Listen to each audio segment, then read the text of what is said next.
défendent la patrie, avec le peuple. Aujourd'hui, nouvel épisode de la saga du cocovirus, et la dictature sanitaire continue de nous taper sur le système. Il y a quelques jours, Jeannot Cache-Sexe est venu nous balancer un discours de merde sur les prochaines décisions de merde imposées par la Macronie. Mais on s'attendait à du vent comme d'hab, et ce, pendant 1 heure. En gros, le virus progresse, le virus est toujours là. Gardez vos masques, sortez pas après 18 heures. Nous réfléchissons à un nouveau confinement. Faites-vous vacciner, on se retrouve dans 15 jours pour un nouveau bilan. En résumé, son discours reflète ceci. Nous avons donc décidé de ne rien décider tant que la situation ne nous oblige pas à prendre de décisions. Mais si la situation exige que nous décidions quelque chose, nous déciderons alors de prendre des décisions que je déciderai de vous annoncer en fonction de la situation. Attends, je me regroupe. Mais avant d'entrer en détail dans cette énième brasserie d'éoliennes, dans la série la vaccination ne sera pas obligatoire, mais on va vous y contraindre. Le petit Macron vante le passeport sanitaire ou le pass vaccinal, où les commerçants et les établissements culturels deviendront de fait des collabos du système. Il est évident que pour organiser ces réouvertures, on va tout faire pour protéger en même temps la population. Et protéger aussi les professionnels. Eh bien, il s'agirait d'une sorte de sésame pour pouvoir accéder à des établissements qui sont aujourd'hui fermés, comme les restaurants ou les lieux culturels par exemple. Mais attention, il ne s'agit pas d'un passeport vaccinal. Ce document contiendrait d'autres informations, comme par exemple le fait d'avoir fait un test ou d'avoir contracté ou pas la maladie, par exemple une sorte d'historique Covid personnel. On est à 4% de la population qui a reçu sa première injection et 2% qui a reçu la deuxième injection. Sur les 2%, évidemment, vous avez essentiellement des gens qui sont déjà confinés dans des EHPAD et les autres, c'est des soignants. Bon, donc déjà, on voit que au niveau vaccination, on est aux fraises. Et donc, nous allons mettre en place une organisation à travers ce que j'appellerais un pass sanitaire. C'est-à-dire, on va demander à ce que d'abord les gens s'enregistrent pour faciliter, vous savez, le système d'alerte. C'est-à-dire que si quelqu'un est venu à un tel événement dans un lieu public, qu'il puisse s'être enregistré avec un code, de la manière la plus simple et la plus numérique qui soit, et qu'on puisse non seulement qu'il puisse alerter de manière automatique, mais qu'on puisse retrouver beaucoup plus facilement ses cas contacts. En Europe, il y a déjà plusieurs pays qui travaillent sur cette idée, comme le Danemark ou la Suède, et Emmanuel Macron va donc réunir plusieurs membres du gouvernement la semaine prochaine pour sa mise en place en France. Certaines zones en France qui sont privilégiées par rapport à d'autres. Moi, dans mon département, que tu sois en comorbidité de n'importe quel âge, il est impossible de prendre rendez-vous sur Mars aujourd'hui. Mais bien sûr. Sans doute, on pourra intégrer des éléments de tests négatifs récents. On demande dans beaucoup de situations d'avoir des tests de 48 ou 72 heures qui vous mettent négatifs. Ça peut être aussi un instrument. On pourra regarder aussi si vous avez été vacciné. Je ne vais pas ici préempter ce sujet, mais c'est un sujet important pour permettre de réouvrir ces lieux, qui va poser beaucoup de questions techniques, de respect des données individuelles, d'organisation de nos libertés. Puis de l'autre, des pays comme la France ou l'Allemagne qui estiment que ce débat est prématuré car aujourd'hui trop peu de personnes ont été vaccinées. Alors en attendant, eh bien les travaux techniques continuent, mais la création de ce certificat de vaccination européen ne devrait pas voir le jour avant la fin du printemps. Ces propos ont été tenus à la fin du Conseil européen. Ce qui est intéressant, c'est d'aller écouter ce qu'a dit Angela Merkel. Parce qu'elle, elle a dit certification vaccinale. Comment? Elle a dit, non, j'ai essayé de l'imiter, mais c'est pas bien sorti. Elle a dit certificat. C'est pas très allemand. Non, ça fait pas très. Certificat vaccinal, elle a dit Angela Merkel. Je suis désolée, hein. Moi je suis contre le passeport vaccinal, mais au moins Angela Merkel, elle a le courage de dire les choses clairement. J'attire tout de suite l'attention sur le fait que quand je dis passe sanitaire, c'est que ça ne peut pas être soumis au vaccin. Parce que si on arrive à un moment dans le printemps à rouvrir certains de ces lieux, nous ne saurions conditionner leur accès à une vaccination, alors même que nous n'aurions même pas ouvert la vaccination aux plus jeunes d'entre nous. Ce serait invraisemblable. Donc il ne faut pas le lier au vaccin, c'est plus complexe que ça. C'est un ensemble qui permettra de mieux tester, d'identifier les gens et d'utiliser sans doute aussi les tests. En revanche, vous l'avez dit, il y a toujours débat sur la création d'un passeport vaccinal européen, cette fois pour pouvoir voyager librement d'un pays à l'autre. En clair, il y a deux lignes qui s'affrontent. D'un côté, les pays du Sud, très dépendants du tourisme, qui souhaitent son instauration le plus rapidement possible pour pouvoir relancer leur économie. Non, monsieur Macron, parce qu'évidemment on est en une situation de campagne vaccinale catastrophique, donc il peut pas se permettre de le dire. Donc, comme l'a dit très bien Céline, il essaie de passer un peu par les côtés, comme a fait monsieur Bonnet tout à l'heure, en nous disant c'est juste un pass sanitaire. Au moins, madame Merkel, elle a été claire. D'ailleurs, il faut toujours écouter ce que dit l'Allemagne parce que ici, en Europe, on obéit toujours à l'Allemagne. Derrière tout ce progrès se profile la surveillance technologique de la population, de ses faits et gestes, à la 1984, au profit du renseignement, et donc du pouvoir profond, et surtout, l'exploitation par les GAFAM d'une masse gigantesque de données, que ces multinationales seront transformées en pognon, et donc, en pouvoir, notamment sur les gouvernements nationaux. Mais dans la série chronique des saloperies politiques covidiennes, on a l'autre suceur de Sion et miraculé du Covid par le biais de la chloroquine qui vient ramener son claque-merde. Plus l'effort est considérable, plus ceux qui l'accomplissent trouvent insupportable que certains d'ailleurs ne prennent pas toutes les mesures de respect nécessaires à l'égard de ses proches.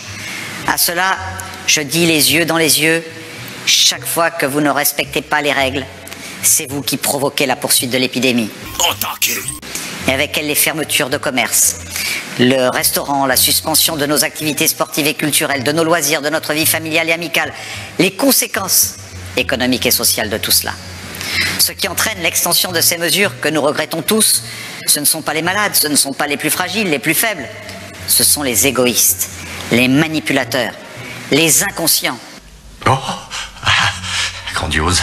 Je le dis clairement, pour que les mesures de confinement soient efficaces, justes et équitables, envers ceux qui respectent les règles, je demande un renforcement des effectifs de police nationale sur le terrain afin de renforcer les contrôles. Ça promet. En plus de ces mesures, j'ai aussi demandé mardi que l'on franchisse un nouveau seuil et que le département soit classé en alerte sanitaire de niveau 5, ce qui correspond à une zone d'état d'urgence sanitaire territoriale. Ce passage permettrait l'envoi de renforts au personnel hospitalier si durement éprouvé depuis un an par la mobilisation de toute la réserve sanitaire régionale. Dans le prolongement des mesures préfectorales, je suis persuadé que la lutte contre l'épidémie passe aussi par des décisions locales efficaces. Voilà pourquoi je prends donc la décision de fermer le trottoir sud de la promenade des Anglais, le quai des États-Unis, le boulevard Franck-Pilate, le sentier du littoral et les plages. Il nous faut absolument éviter des rassemblements trop massifs.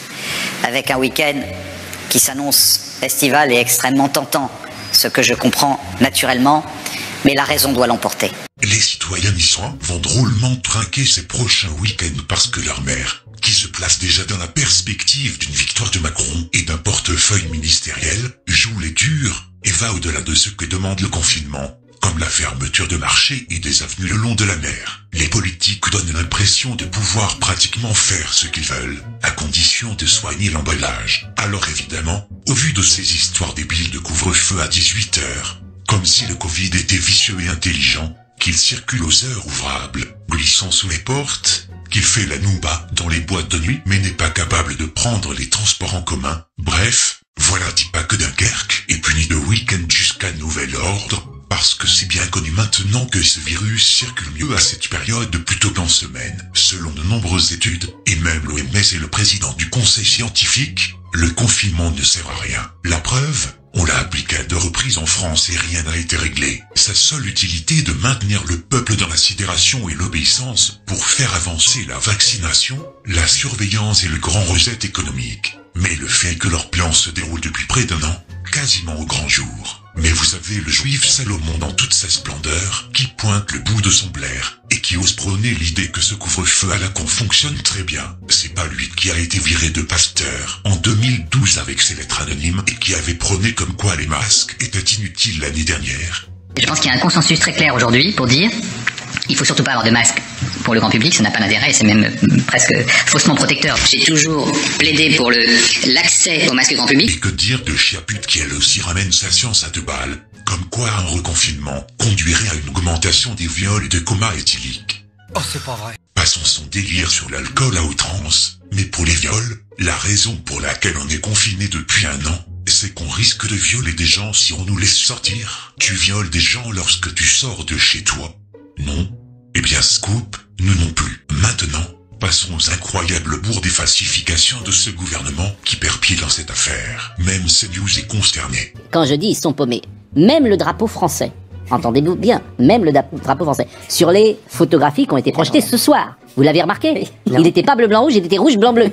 À la fin de ce mois de février, toute proche, plus de 4 millions de vaccins auront été administrés à près de 3 millions de personnes, avec là encore le concours des élus locaux et des professionnels de santé que je veux remercier. Ouais. Non mais tu y crois, je n'invente rien. Alors, le drapeau français, nombre total de doses injectées, ils l'ont fait à l'italienne. L'italien aussi. Rouge, et l'italien aussi. Ils ont inversé les drapeaux. Donc ils ont inversé. L'Allemagne, ils ont bon avec l'Allemagne, ils ont bon avec l'Espagne. Là, je dois reconnaître que la situation est grave. L'âge moyen des personnes vaccinées est en France de 72 ans, contre 65 ans en Allemagne et 55 ans en Italie.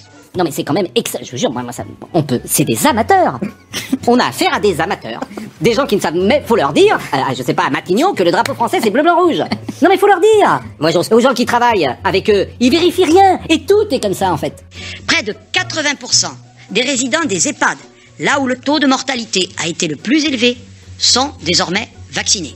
Plus du quart des personnes de plus de 75 ans a été vacciné. C'est ça bien, c'est le problème. C'est que ce détail-là, ouais, c'est le détail qui tue. Il reflète. Ce sont des amateurs. C'est vrai. Donc qu'est-ce que vous voulez que je dise? On a des amateurs qui peut-être un peu dépassés par les événements. Qu'on fasse l'erreur du sens des couleurs identiques entre les drapeaux du Mali et de la Guinée, je veux bien, mais là, à ce niveau, c'est clair qu'on est en train de toucher le fond. Et c'est pas tout.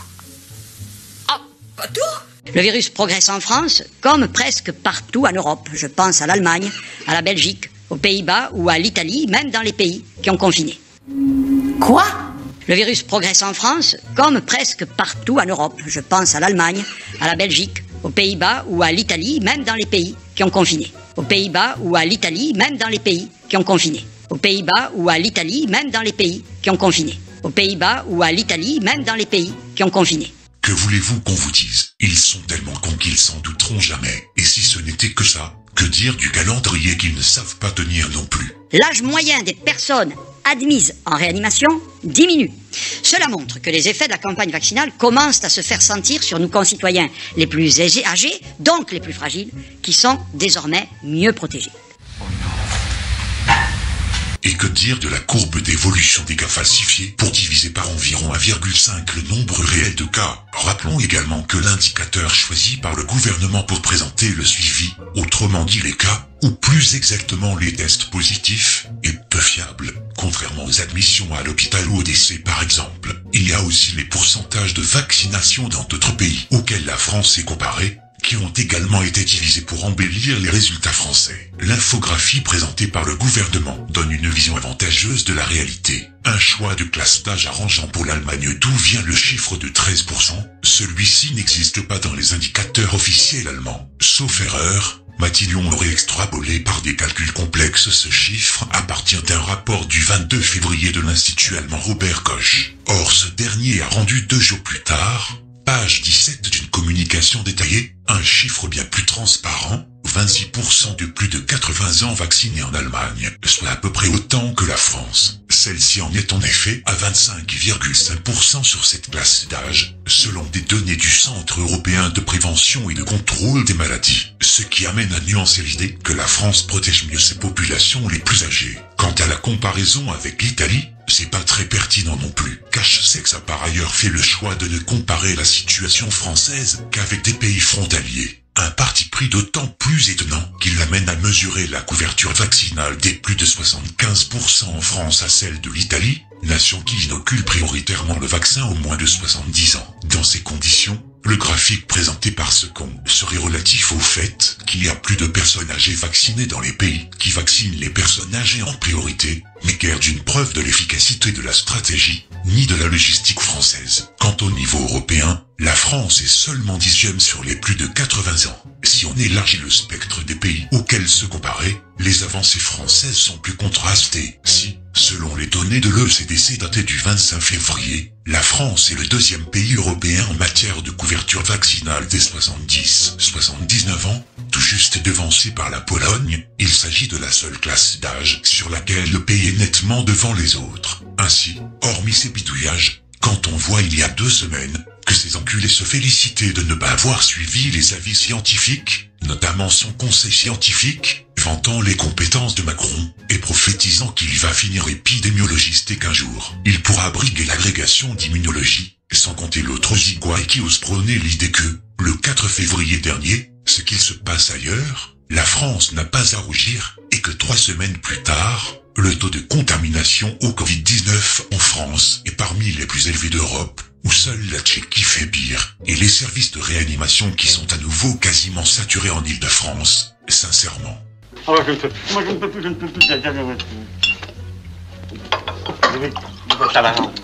Conclusion, pendant que les 20 départements désignés comme placés sous surveillance renforcée, oups, j'ai failli louper celle-là, ils ont même oublié la Haute-Seine sur la carte. Bref, il est guère la peine d'expliquer que le reconfinement sera inévitable et qu'ils font tout pour gagner du temps dans leurs propres intérêts. Au prochain épisode, abonnez-vous en masse sur cette chaîne et sur mes 2 chaînes Odyssée ainsi que sur BitChute, en n'oubliant pas de valider respectivement leur petite cloche. N'hésitez pas à me soutenir financièrement sur Patreon, Tipeee ou Libérapay si vous le souhaitez afin que je puisse continuer. Partagez au maximum sur les réseaux sociaux et réfugiez-vous sur VK, le Facebook russe, ainsi que sur Discord.